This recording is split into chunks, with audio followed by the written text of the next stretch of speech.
student, good morning. Today we will going to discuss next topic of unit magnetic effect of electric current and magnetism is force on a current carrying conductor in magnetic field. कि current carrying conductor को जब magnetic field के अंदर रखा जाता है तो उसके ऊपर कितना फोर्स लगता है। ध्यान रखना बेटा, कंफ्यूज नहीं होना है कि एक चार्ज पार्टिकल को जब मैग्नेटिक फील्ड में रखते हैं तो कितना फोर्स एक्सपीरियंस होता है, F = Q V cross B। लेकिन एक कंडक्टर को जब मैग्नेटिक फील्ड के अंदर रखा जाता है तो कितना फोर्स एक्सपीरियंस होता है। आपको ध्यान रखना है, चार्ज को रखते हैं मैग्नेटिक फील्ड के अंदर तो जो फोर्स एक्सपीरियंस होता है वो हमारे पास कितना होता है, F = Q V cross B। लेकिन अब हम बात कर रहे हैं किसकी, कंडक्टर की बात कर रहे हैं। और we know that in a conductor the current is produced due to the number of free electron. Mean जितने ज्यादा नंबर ऑफ फ्री इलेक्ट्रॉन होंगे उतना ही ज्यादा करंट प्रोड्यूस होगा एक कंडक्टर के अंदर। बेस्ट कंडक्टर वही होता है जिसके अंदर नंबर ऑफ फ्री इलेक्ट्रॉन है वो ज्यादा है। और जब एक कंडक्टर को मैग्नेटिक फील्ड में रखेंगे मीन्स वो जो कंडक्टर के अंदर बहुत सारे फ्री इलेक्ट्रॉन है और फ्री इलेक्ट्रॉन को जब मैग्नेटिक फील्ड में रखेंगे तो उनके ऊपर फोर्स एक्सपीरियंस होगा, क्योंकि इलेक्ट्रॉन क्या है हमारे पास, चार्ज पार्टिकल। और चार्ज पार्टिकल को जब मैग्नेटिक फील्ड में रखते हैं तो उसके ऊपर फोर्स लगता है। तो इट मीन्स हमारे पास क्या है कि कंडक्टर के अंदर बहुत सारे नंबर ऑफ फ्री इलेक्ट्रॉन होते हैं और जब एक कंडक्टर को मैग्नेटिक फील्ड में रखा जाता है मीन्स उन फ्री इलेक्ट्रॉन के कारण जो मैग्नेटिक फोर्स लगता है उसकी वैल्यू अब हम निकालें। तो पहले हम मान लेते हैं कि लेट अस कंसीडर एक कंडक्टर मान लेते हैं। लेट अस कंसीडर एक कंडक्टर मान लिया हमने ऑफ लेंथ L, लेंथ है वो L मान ली, एंड A भी दिया, area of cross section of the conductor मान लिया, and current flowing in conductor, और जो करंट फ्लो कर रहा है कंडक्टर के अंदर वो ऐसे फ्लो कर रहा है। मीन्स जैसे कि यहाँ पर कोई बैटरी लगा देंगे तो जो करंट का फ्लो है वो इस तरफ से। और एक कंडक्टर के अंदर बहुत सारे नंबर ऑफ फ्री इलेक्ट्रॉन होते हैं और जनरली कंडक्टर लिया है यहाँ पर तो बहुत सारे इसके अंदर क्या है, फ्री इलेक्ट्रॉन है। और इलेक्ट्रॉन है उनकी जो डायरेक्शन होती है वो डायरेक्शन ऑफ करंट से अपोजिट होती है, जैसा कि आपको ड्रिफ्ट वेलोसिटी भी बताई थी। और एक इस कंडक्टर को जब मैग्नेटिक फील्ड में रखेंगे तो हम मान लेते हैं पहले कोई भी एंगल, क्या मान लिया हमने, थीटा मान लिया। देखो ये डायरेक्शन ऑफ इलेक्ट्रॉन की जो करंट की डायरेक्शन है वो अपोजिट होगी जनरली करंट की डायरेक्शन से। और एक कंडक्टर को जब मैग्नेटिक फील्ड में रखेंगे तो उसके ऊपर कितना फोर्स लगेगा, यही वैल्यू अब हम निकालें। तो देखो एक कंडक्टर के अंदर बहुत सारे नंबर ऑफ फ्री इलेक्ट्रॉन है, नहीं पता हमें कितने नंबर ऑफ फ्री इलेक्ट्रॉन है तो हम किसकी फॉर्म में ले लेते हैं, नंबर डैश टी की फॉर्म में ले लेते हैं। और जब नंबर डैश टी की फॉर्म में लेते हैं तो नंबर डैश टी क्या होती है, number of electron per unit volume of the conductor. It means इसके अंदर कितने नंबर ऑफ इलेक्ट्रॉन हो जाएंगे, N into V, where A is the area of conductor, L is the length of conductor। So number of या जो volume of conductor है वो हमारे पास कितनी आ गई, AL, और number of free electron in the conductor उसकी वैल्यू कितनी आ गई, N into AL। अब यहाँ पर देखो हमारे पास कि एक कंडक्टर के अंदर बहुत सारे फ्री इलेक्ट्रॉन है और एक इलेक्ट्रॉन के ऊपर चार्ज है वो हमारे पास कितना है, -Q, जनरली या हम क्या लिख देंगे -E। और एक चार्ज पार्टिकल को जब मैग्नेटिक फील्ड के अंदर रखा जाता है तो कितना फोर्स एक्सपीरियंस होता है, F = Q V cross B। यहाँ पर इलेक्ट्रॉन की बात कर रहे हैं, जब इलेक्ट्रॉन की बात कर रहे हैं तो ये वैल्यू कितने ले लेंगे, -E। और इलेक्ट्रॉन की जो वेलोसिटी होती है वो हमारे पास क्या होती है, ड्रिफ्ट वेलोसिटी। ड्रिफ्ट वेलोसिटी आपको बताई थी, the average velocity in which the particle gate accelerate toward the positive end of the conductor, उस वेलोसिटी को क्या बताया था, ड्रिफ्ट वेलोसिटी। तो यहाँ तक आपको समझ आ गया होगा कि एक चार्ज पार्टिकल, ये आप लिख देंगे, वह charge particle placed in magnetic field then it experience a magnetic Lorentz force. ये आपको पिछली वीडियो में बताया था। अगर मैग्नेटिक लो रेंज फोर्स की बात करते हैं तो F = Q V cross B। Generally Lorentz force की बात करते हैं तो force due to the electric field and force due to the magnetic field होगा। और यहाँ पर ये वैल्यू हमारे पास कितनी आ जाएगी, F = -E VD cross B।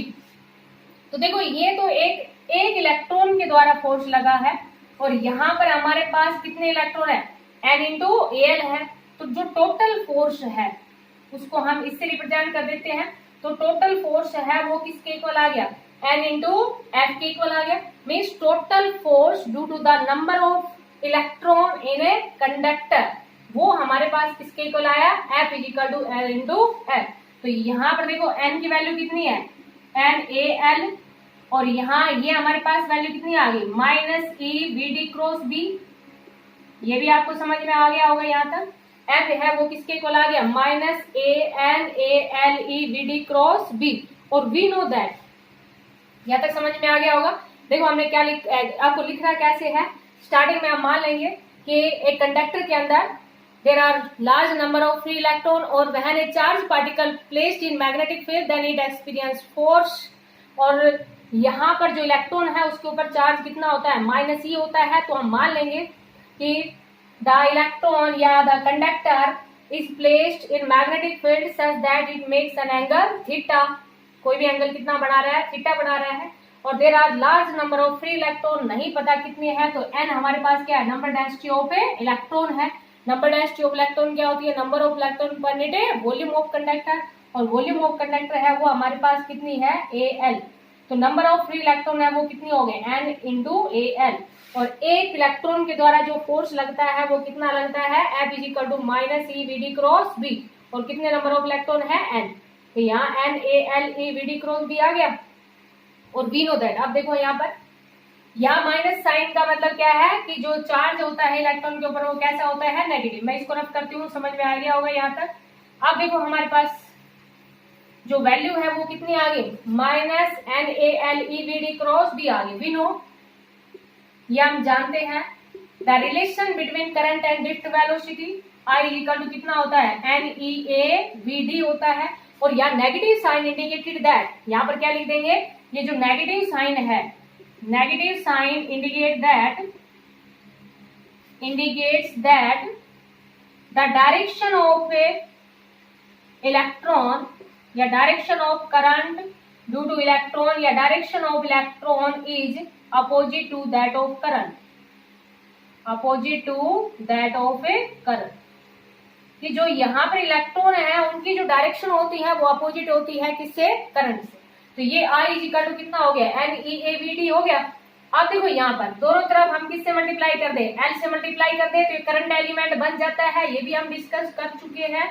तो ये वैल्यू हमारे पास कितनी आ जाएगी, IL is equal to NeaVd into L आ गया। समझ आ गया होगा, ये क्या बन गया, करंट एलिमेंट। आपको बताया था जब करंट को किसी लेंथ से मल्टीप्लाई कर देते हैं तो हमारे पास क्या बन जाता है, करंट एलिमेंट बन जाता है। ये भी समझ में आ गया होगा आपको। अब देखो यहाँ से NaLe इसकी जगह तो हम कितना पुट कर देंगे, IL है वो किसके इक्वल है, NeaVd इंटू L के इक्वल है। तो ये हमारे पास जो फोर्स है, टोटल फोर्स, वो किसके इक्वल आ गया, IL, और साथ में क्या बच गया हमारे पास, B बच गया। अब ये देखो हमारे पास करंट एलिमेंट था और करंट है वो स्केलर क्वांटिटी होती है, और नेगेटिव साइन यहाँ पर लिख दिया। मीन्स है जब हम मैग्नीट्यूड की बात करते हैं इसकी, तो F है वो किसके इक्वल आ गया हमारे पास, IL क्रॉस B के इक्वल आ गया। समझ में आ गया होगा। NeaVd इंटू L की जगह आपने कितना पुट कर दिया, IL पुट कर दिया, बच क्या गया B। तो F है वो किसके इक्वल आ गया, IL क्रॉस B के इक्वल आ गया। यहाँ से हम क्या लिख देंगे, नेगेटिव साइन छोड़ दिया क्योंकि मैग्नीट्यूड की बात कर रहे हैं। नेगेटिव साइन का मीन्स तो यहाँ पर यही था कि डायरेक्शन ऑफ इलेक्ट्रॉन है वो अपोजिट होती है डायरेक्शन ऑफ करंट।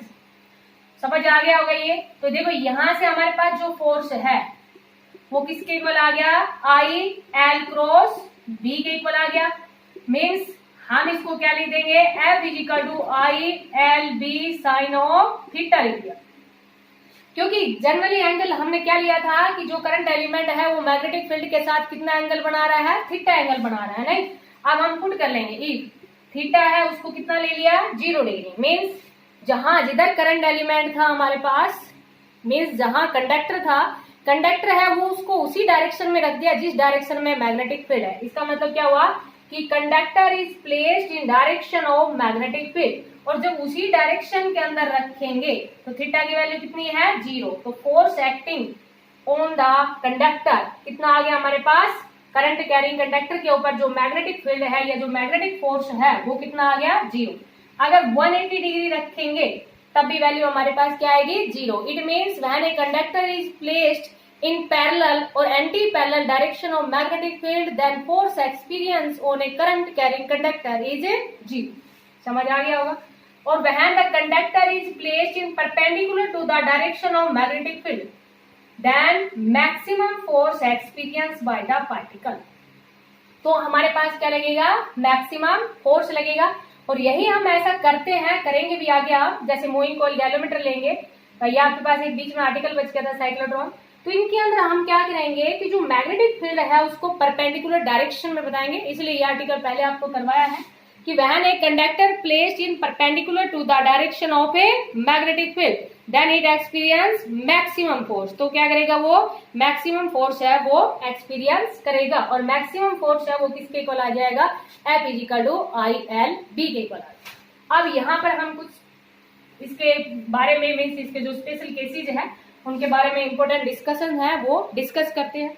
तो देखो इंपोर्टेंट डिस्कशन में हमने क्या ले लिया स्टार्टिंग में कि एक कंडक्टर है carrying current is not straight 1, क्या ले लिया, इफ ये कंडक्टर है कैरिंग करंट तो है बट नॉट स्टेट, लेकिन कंडक्टर है वो स्टेट नहीं है और placed in uniform magnetic field तो हमारे पास कैसा है, यूनिफॉर्म मैग्नेटिक फील्ड है। पॉइंट समझ में आया कि if the conductor carrying current is not straight 1 and placed in a uniform magnetic field then उसके ऊपर जो मैग्नेटिक फोर्स लगेगा वो जब स्टेट नहीं है तो मैग्नेटिक फोर्स को भी हम क्या ले लेंगे, टोटल निकालने के लिए पहले मीन्स जब इस तरह की कंडीशन आ जाती है स्टेट नहीं है तो हम डिफरेंट पॉइंट का निकालेंगे, और जब डिफरेंट पॉइंट का निकालेंगे तो ये वैल्यू हमारे पास कितनी आ जाएगी, IL की जगह कितना आ जाएगा, DL। फिर जब हम टोटल निकालेंगे तो इसका क्या करेंगे, इंटीग्रेशन करेंगे, और जब इंटीग्रेशन करेंगे तो हमारे पास I तो चेंज नहीं हो रहा, तो इंटीग्रेशन जब करेंगे यूनिफॉर्म मैग्नेटिक फील्ड है ये भी चेंज नहीं हो रहा, तो चाहे भले आप यहाँ लगा लेना, तो DL का इंटीग्रेशन आएगा तो F अगेन वैल्यू हमारे पास वही आ जाएगी, कितनी आ जाएगी, ILB साइन ऑफ थीटा ही आ जाएगा। लेकिन यहाँ पर क्या ले लेते हैं, इसकी वैल्यू है वो मैग्नीट्यूड में ले लेते हैं, मीन्स जो वैल्यू है मॉडुलस में ले ली, क्योंकि DL है वो स्टेट 1 नहीं था, not straight 1 and placed in magnetic field, then value हमारे पास वही आएगी, कितनी आएगी, ILB साइन ऑफ थीटा आएगी। लेकिन न्यूमेरिकल में हम इसका यूज करेंगे कहीं तो, लेकिन उसमें क्या करेंगे, डिफरेंट एलिमेंट के ऊपर फोर्स निकालेंगे और फिर टोटल निकालने के लिए क्या करेंगे, इंटीग्रेशन। अब जैसे कि मान लीजिए हमारे पास क्या है, सेकंड में ये कह दिया कि एक सेमी सर्कुलर कोयल है और जिसकी रेडियस कितनी है, R। एक सेमी सर्कुलर कोयल ले ली। अब देखो यही आपके पास क्या बन जाएगा, एक सेमी सर्कुलर कोयल ले ली, एक सेमी सर्कुलर कोयल है जिसकी रेडियस कितनी है, R। सेमी सर्कुलर का मतलब जानते हो, यहां से यहां तक रेडियस कितनी है, R। अब देखो हमारे पास जो मैग्नेटिक फोर्स है and carrying current I and placed in uniform magnetic field, magnetic field भी कैसा है, यूनिफॉर्म, देन ये जो वैल्यू है वो हमारे पास क्या बन जाएगी, फॉर्मूला क्या होता है, ILB साइन ऑफ थीटा होता है। तो ये जो L है, जब सेमी सर्कुलर की बात करेंगे तो इस L की जगह हमारे पास टोटल, जैसे कि ये पूरी लेंथ आ जाएगी, समझ आ गया होगा, पूरी लेंथ का मीन्स ये जो वैल्यू है वो कितनी आ जाएगी, I2RB साइन ऑफ थीटा, इतनी वैल्यू आ जाएगी हमारे पास। टोटल मैग्नेटिक फोर्स है ऑन सेमी सर्कुलर कोयल, जो टोटल मैग्नेटिक फोर्स है ऑन सेमी सर्कुलर कोयल वो कितना लगेगा, I2RB साइन ऑफ थीटा। समझ में आ गया होगा आपको। अब अगर मान लीजिए एक सर्कुलर कोयल ले लेते हैं, ये कंप्लीटली कोयल ले लेते हैं, या कोई भी एक सर्कुलर लूप ले लेते हैं, समझ आया आपको। नेक्स्ट पॉइंट में क्या कह दिया कि ये हमारे पास क्या है, एक कंप्लीटली सेमी सर्कुलर नहीं है, अब हमारे पास क्या है, ये एक सर्कुलर लूप है, तो यहाँ पर जो मैग्नेटिक फोर्स है वो कितना लगेगा, 0 लग जाएगा। टोटल मैग्नेटिक फोर्स है वो कितना होगा, 0, क्योंकि different tangent at any point give the direction of magnetic field, इधर लेंगे तो ये आ जाएगा, इधर लेंगे तो ये आएगा, तो डिफरेंट डायरेक्शन के ऊपर जो मैग्नेटिक फील्ड है वो भी आपके पास क्या रहेगा, डिफरेंट डिफरेंट रहेगा, मींस डिफरेंट ओरिएंटेशन रहेंगी डायरेक्शन ऑफ मैग्नेटिक फील्ड की। और जो टोटल हम निकालेंगे, टोटल मैग्नेटिक फोर्स निकालेंगे, तो वो वैल्यू हमारे पास कितनी आ जाएगी, जी। अब देखो, अगर मान लीजिए हमारे पास कंडक्टर है, वो भी स्टेट है और कैरिंग, लेकिन मैग्नेटिक फील्ड नॉन यूनिफॉर्म है, समझ आया। लास्ट पॉइंट क्या कहा कि कंडक्टर तो स्टेट है, means carrying current I, but magnetic field है वो हमारे पास कैसा है, नॉन यूनिफॉर्म मैग्नेटिक फील्ड है। तो इस कंडीशन के अंदर क्या होगा, different element of the conductor experience different current. तो डिफरेंट डिफरेंट एलिमेंट्स है वो क्या करेंगे, डिफरेंट करंट प्रोड्यूस करेंगे। तो ये कुछ इंपोर्टेंट डिस्कशन था। तो समझ में आ गया होगा कि अगर सेमी सर्कुलर कॉइल लेते हैं तो मैग्नेटिक फोर्स कितना लगता है, अगर सेम पूरी सर्कुलर लूप या सर्कुलर कॉइल लेते हैं तो मैग्नेटिक फोर्स की जो वैल्यू होती है वो कितनी होगी, हमारे पास 0 होगी। तो ये था हमारे पास force on a current carrying conductor in magnetic field. और ये आपको पीछे भी बताया था, अगर लोरेंज फोर्स की बात करते हैं तो force due to the electric field and magnetic field होता है। अगर इलेक्ट्रिक लोरेंज फोर्स की बात करते हैं तो QE होता है, और अगर मैग्नेटिक लोरेंज फोर्स की बात करते हैं तो F equal to Q V cross V होता है। ये आर्टिकल काफी इंपोर्टेंट है, न्यूमेरिकल इसके बहुत ही सिंपल है, जनरली फॉर्मूले के ऊपर डिपेंड है। F equal to ILB sine of theta के ऊपर डिपेंड है। एंगल आपको दिया मिलेगा, लेकिन बस आपको कंफ्यूज नहीं होना है कि एक कंडक्टर का फोर्स पूछते हैं या एक चार्ज पार्टिकल का फोर्स पूछते हैं। बच्चे इसी में कंफ्यूज हो जाते हैं, तो इसको आपको अच्छे से अंडरस्टैंड करना है। और साथ में इससे रिलेटेड आपको न्यूमेरिकल भी करना है, बहुत ही सिंपल न्यूमेरिकल है इसके। और बाकी आपको बताते ही हैं, हर एक टॉपिक के कंसेप्ट के क्वेश्चन वेरी शॉर्ट कंप्लीट किया करो। Thank you, have a nice day.